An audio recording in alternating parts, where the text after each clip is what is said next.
ناظرین، آزاد کشمیر میں حالیہ دنوں بڑھتی ہوئی کشیدگی، احتجاج، سیاسی اختلافات اور عوامی بے چینی نے ایک بار پھر یہ سوال پیدا کر دیا کہ آخر اس صورتحال میں امن کیسے قائم ہو سکتا ہے۔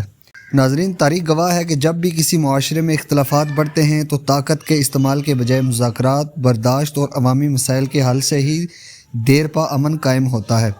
آزاد کشمیر کے عوام کے اپنے مطالبات اور مسائل ہیں، جبکہ حکومت اور ریاستی اداروں کی اپنی ذمہ داریاں ہیں۔ ایسے حالات میں ضروری ہے کہ تمام فریق تحمل کا مظاہرہ کریں، اشتعال انگیزی سے گریز کریں اور بات چیت کے ذریعے مسائل کا حل تلاش کریں۔ ماہرین کا کہنا ہے کہ امن کے لیے سب سے پہلے عوام کے معاشی اور بنیادی مسائل کو ترجیح دینا ضروری ہے۔ مہنگائی، بے روزگاری اور سہولیات کی کمی جیسے مسائل عوامی بے چینی میں اضافہ کرتے ہیں، لہٰذا ان کے حل کے لیے فوری اقدامات ناگزیر ہیں۔ اس کے ساتھ ساتھ سیاسی قیادت، سول سوسائٹی، مذہبی رہنماؤں اور نوجوانوں کو بھی مثبت کردار ادا کرنا ہوگا تاکہ نفرت اور تقسیم کے بجائے اتحاد، برداشت اور بھائی چارے کا ماحول فروغ پا سکے۔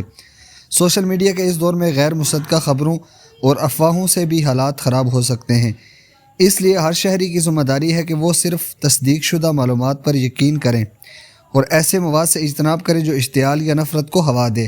ناظرین، امن صرف حکومت یا کسی ایک ادارے کی ذمہ داری نہیں، بلکہ یہ پوری قوم کے مشترکہ ذمہ داری ہے۔ اختلاف رائے ہر معاشرے میں موجود ہوتا ہے، لیکن جب مسائل کو بات چیت، انصاف اور باہمی احترام کے ذریعے حل کیا جائے تو کشیدگی کم ہوتی ہے اور استحکام پیدا ہوتا ہے۔ ہم دعا کرتے ہیں کہ آزاد کشمیر میں امن، خوشحالی اور بھائی چارے کی فضا قائم ہو اور تمام معاملات افہام و تفہیم اور قانون کے دائرے میں رہتے ہوئے حل ہوں۔